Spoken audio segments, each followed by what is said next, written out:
जय नेपाल सम्पूर्ण मित्रमा यो video clip हेर्नुस्। यो चाहिँ हाम्रो प्रिय गृहमन्त्री सुदन गुरुङको छ र एकातिर चाहिँ हाम्रो रापारपाको सांसद ज्ञानेन्द्र साईज्यूको छ। तपाईहरु दुवैजनाको यो भिडियो क्लिप राम्ररी सुन्नुस् र कमेन्ट गर्नुस्।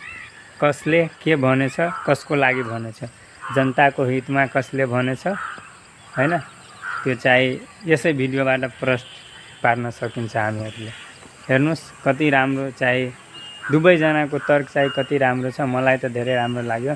अनि तपाईहरुलाई के लाग्छ भने यो भिडियोमा कमेन्ट गर्नुस्, भिडियोलाई शेयर गर्नुस्। जय नेपाल, जय श्रीराम, हर हर महादेव।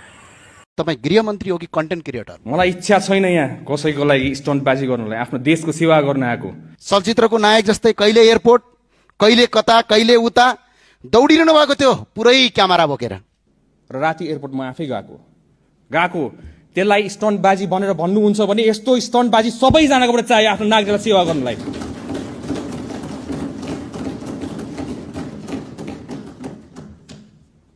र पत्रकार मित्रहरूलाई पनि तपाईले सोध्नु होला, जतिजना मान्छेले त्यसलाई स्टन्टबाजी भन्नुभयो, क्यामेरा लिएर हिँड्छ भनेर। क्यामेरासँग भाग्ने मान्छेहरू हामीहरू। क्यामेरा आएर बोलेको तपाईँले हतपत्त हामीलाई देख्नु हुँदैन। हामी फिल्डमा उत्रेर काम गर्ने मान्छेहरू। हामीलाई त्यति राम्रोसित बोल्नु आउँदैन होला, तर राम्रोसित काम चाहिँ गर्नु आउँछ। यदि साँच्चै उपचार गर्ने उद्देश्य यदि थियो भने आज गणेश नेपालीको मृत्यु हुँदैन थियो। सम्माननीय सभामुख महोदय, सरकारले जति खर्च गर्नुपर्छ खर्च गर्छ, आफ्नो नागरिकलाई बचाउनको लागि गर्छ, किन नगर्ने? पहिला त्यही भिआइपीलाई मात्र सिक्युरिटी दिन्छ भने आज नागरिकलाई सिक्युरिटी दिनको लागि हरेक बाटोको कुना काप्चामा बसेको थियो। एयर एम्बुलेन्सहरू पुर्याइदिएको भए त्यो एयरपोर्टमा दौडिनेको सट्टा एउटा प्लेन मात्र एयरपोर्टमा पठाएर दिल्ली जान कति लाग्छ?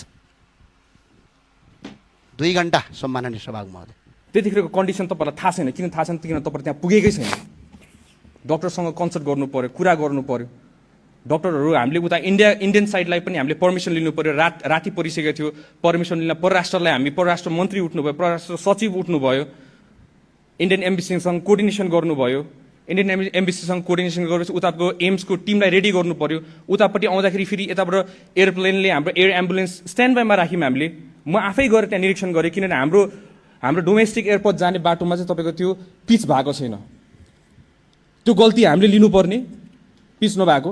त्यतिखेर हाम्रो गणेश नेपाली त्यही एम्बुलेन्समा जाँदाखेरि हल्लिएर केही होला कि भनेर डर लागेर मैले राति नै एयरपोर्टमा गएर 10 नम्बर बेमा लिएर आउनुपर्छ, तपाईँहरूले यतापट्टि सजिलो हुन्छ भनेर हामीले भनेर आएको छौँ।